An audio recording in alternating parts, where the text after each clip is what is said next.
Sorry.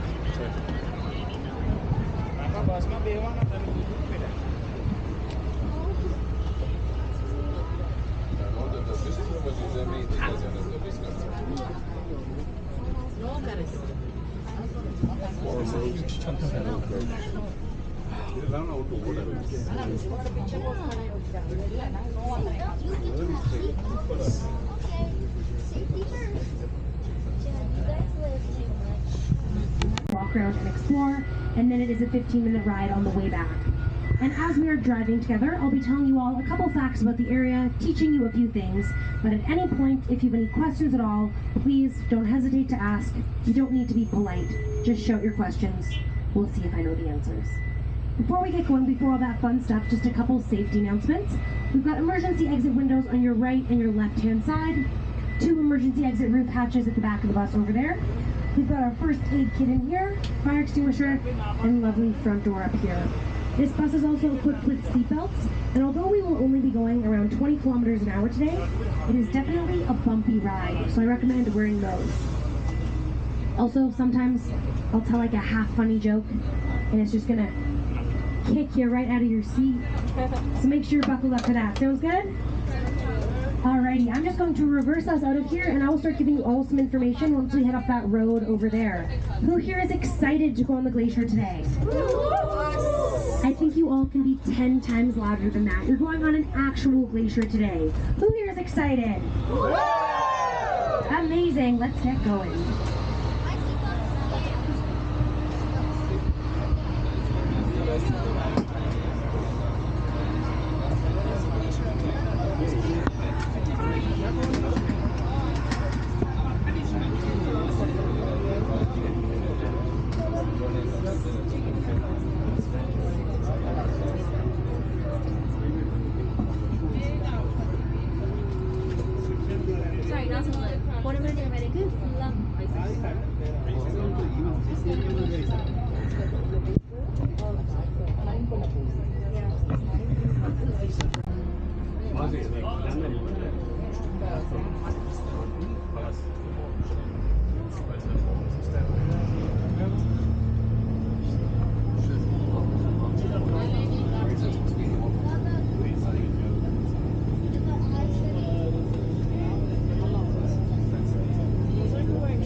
Can everybody hear me okay? The volume is good? Amazing. So before I start telling you all about the geology of this area, I just want to get to know you all a little bit. I want to know where everyone here is traveling from today. So who here is from Canada? Yeah, woo, welcome. Who here is from the States, from the US? Hello, hello. Anyone here from Europe? Hello, Asia? Africa, Australia, hello, hello, South America, Antarctica, everyone is accounted for? Amazing. Well, welcome to all. Once again, my name is Ariel. I'm from Toronto, Ontario. And yeah, great reaction. Go Raps. And this is my third summer out here working at the Columbia Icefield. So it is a pretty cool job. Definitely can't complain. Haha. See what I did there? Pretty cool job. All right.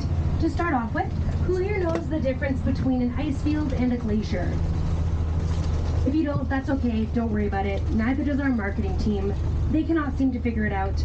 I keep trying to tell them that we're not going on the Columbia Icefield today, but they just don't get it. I think it's too expensive for them to change everything. But that's okay, that is what I'm here for. I'm here to explain the difference between an ice field and a glacier, because we're actually going on a glacier today. And the way that I like to understand the difference, I like to use my hand to help me out.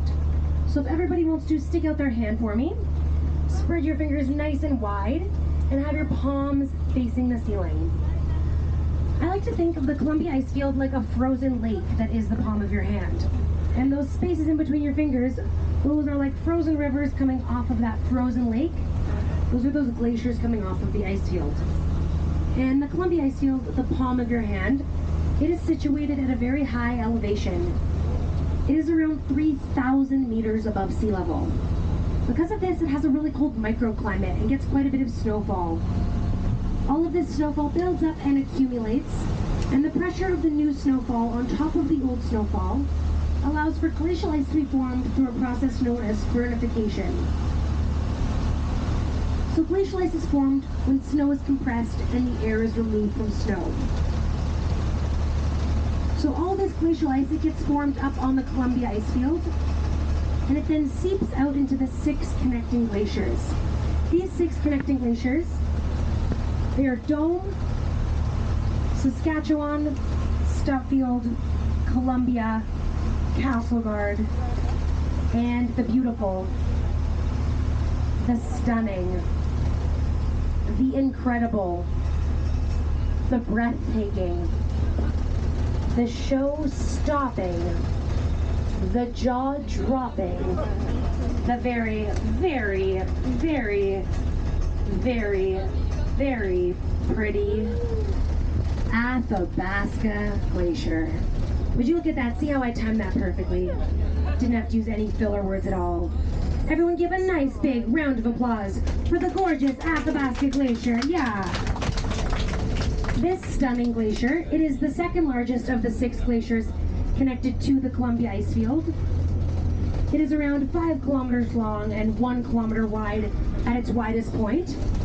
And where you all will be walking around today is where those buses are parked over there. We call that our turnaround point. And over there, that glacial ice, it is roughly 220 meters or 720 feet deep. So that is how much glacial ice you will all be standing on today. And I just want everyone to look straight ahead of me, all the way to the back of the Athabasca Glacier. And give me a thumbs up if you see those 3 ice steps. Amazing. Now give me a thumbs up if you see that white hump of snow behind that last ice step. So that white hump of snow, it is actually the tip of the Columbia Icefield itself. And the Columbia Icefield itself, it is quite massive. It is around 150 kilometers squared. And to give you all an idea of how big that is 38 times the town of Banff, or 30,458 football fields, so quite massive. It also spans the border of both BC and Alberta, and Banff and Jasper National Park. And I just stopped for a second here to get us into gear before we go down this hill. And this is no ordinary hill we are about to go down right now. This hill right here, it is actually the steepest non-paved commercial road in all of North America. Pretty cool, huh? Bet you didn't expect that today. So this road, it is a 32% grade. And to give you all an idea of how steep that is, the steepest paved commercial road in North America, The legal limit for that is a 17% grade. So this is quite a bit steeper at a 32% grade.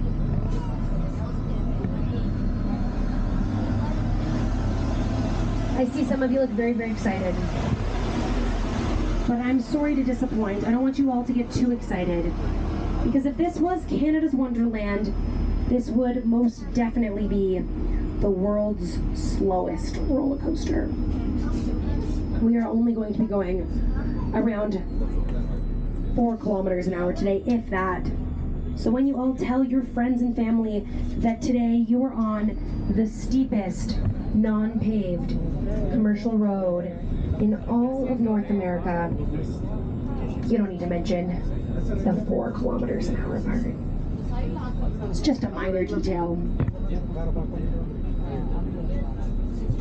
Alright, I want you all to do something for me. I want you all to put your hands high in the sky, as high as they will go. Everybody has to do it because I can't. My hands have to be on the wheel. I want everybody to say, ooh.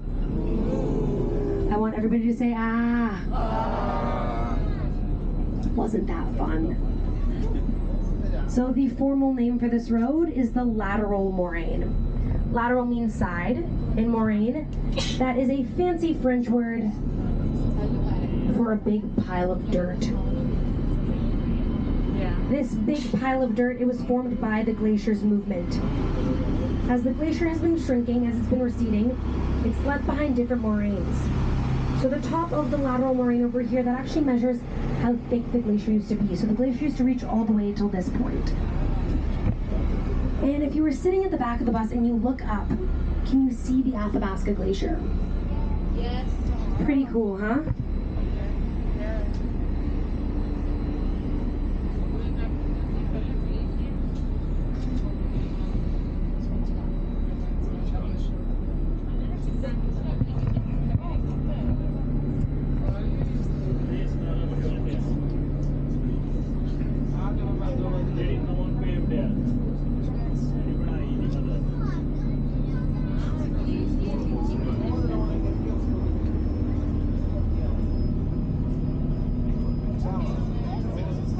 All right, we have officially gone down the steepest part of the lateral moraine. How did that feel, everyone?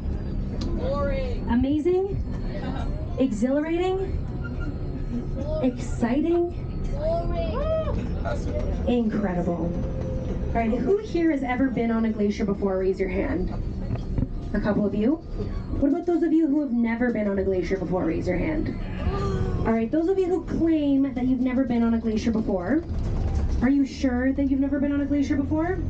Yep. Are you positive? Are you positively sure? I can't believe you all would lie to me so soon on the tour. I thought I could trust you all. So you've been on a glacier before. In fact, we are all traveling on one right now. I know it doesn't look like it. It looks like the same dirt road we have been on this entire time. But we are actually on a part of the glacier called the ice core moraine. So if you were to hop off this bus, take out a shovel and dig beneath us, in around 3 meters you'd be hitting glacial ice. And if you've noticed, we are quite a bit higher up than the naked Athabasca Glacier to my right-hand side. That is because this part of the glacier, the ice core moraine, it is melting much, much slower. So those 3 meters of dirt and debris, they act kind of like an insulator protecting this part of the glacier from the sun. And we were just on the roller coaster portion of the tour. So the steepest non-paved commercial road in all of North America. And we are now about to enter the water park. I can see why they call the water park. So I just want you all to reach beneath your seats. If you do so, you'll be able to find some life jackets. You could just pop those on. Thank you. I'm just kidding. There are no life jackets. What I'm going through right here, it is a puddle. This little puddle over here, it is called the tire wash. Purpose of this? Exactly that, to wash my tires. I'm driving through here very slowly to to get all of my tires nice and clean. And the reason why I am doing this, the reason why I don't want to bring any dirt onto the glacier, is due to something called the albedo effect. So this is the phenomenon where darker colored particles, they attract quite a bit more sunlight than lighter colored particles that are able to reflect that sunlight. So we do not want to bring any of this dirt onto the glacier. We don't want to cause the glacier to melt even faster than it already is. But you might be thinking, Ariel, that's great, but I don't think the tire wash is working. The glacier looks super dirty. You're right, the glacier does look dirty. But that dirt that you see on the glacier, it was not put there by me. It's actually naturally occurring in the atmosphere, something called cryoconite. Cryoconite is any carbon-based particle deposited on the glacier. It could be deposited by the wind or by the rain. And I'm just stopping right here because I want to point out this hole to my right-hand side. So this hole is called a millwell, and it's one of the two main hazards here on the glacier. Millwells and crevasses. So millwells are holes. They transport the meltwater all the way from the top to the bottom of the glacier. The next are crevasses. These are cracks in the ice. They can be 10 meters wide, 200 meters deep, big enough to swallow an entire one of these buses. So they are quite dangerous. So dangerous, in fact, Parks Canada actually says if you fall into one of these hazards and it is deeper than 15 meters, they will not even attempt to rescue you. And if you fall into one of these hazards and it is more shallow than 15 meters, keep in mind that Parks Canada is a government agency. So it will take them 7 to 10 business days to come and save you. So you definitely want to stay safe out here. I don't want anybody to fall in any millwells, any crevasses. So once you hop off of this bus, make sure you don't cross the streams on your right and your left-hand side. Make sure you don't pass our boundary signs up front. Stay on the flat, graded part of the glacier. It's very, very important because there are some hazards very, very close to the boundary area. So just stay within the boundary area. Also, make sure you're not walking behind these buses. They are big pieces of machinery with lots and lots of blind spots. I don't want anybody getting hurt today. And is anybody filming me right now? Anyone recording this? Yep. If you are, that's okay, as long as you just edit out this next part if you post it anywhere. And I can trust you guys, right? Yeah. You all can keep a secret? Yeah. Okay, so lots of people know that you can drink the glacier water out here. That is true. This water is more than safe to drink. But what a lot of people do not know about this glacier water is that if you drink 10 liters of this glacier water, it actually makes you look 5 years younger. Yeah, so I was born in the year 1811. Still working on this glacier today. But you really can't tell anyone, because if my boss finds out I'm telling people, I could lose my job, and I cannot afford to lose this job. Alrighty, the time is currently 5:35, and you all have 25 minutes to walk around and explore on this glacier. So you all need to be back on this bus for 6 o'clock. 6 o'clock.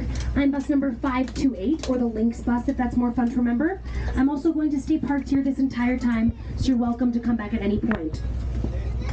And the time is 6 o'clock. We do run kind of like an airport around here. So this bus, it is reversing at 6 o'clock, whether you were on it or not. And I'm sure you most definitely want a spot on this bus, as it is one of the last buses of the day.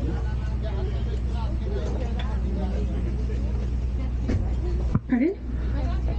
You can stay seating on the bus if you want. Yeah, I'm going to stay parked here the whole time. Overnight. Oh yeah, if you want it, you can stay all night. It does get very cold though.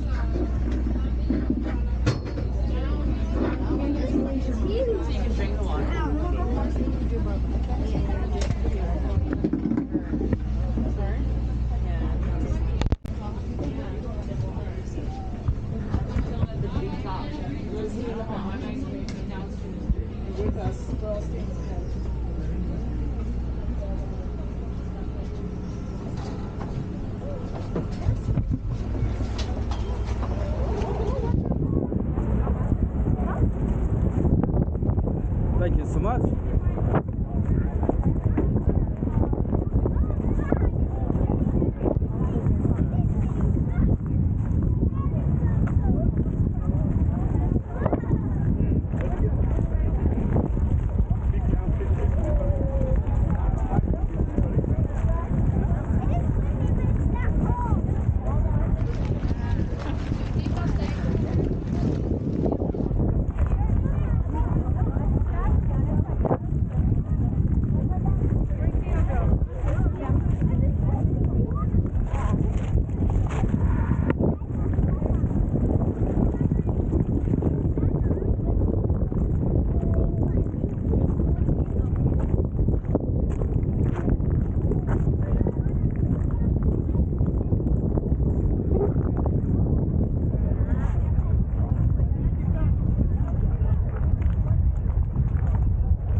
Yeah.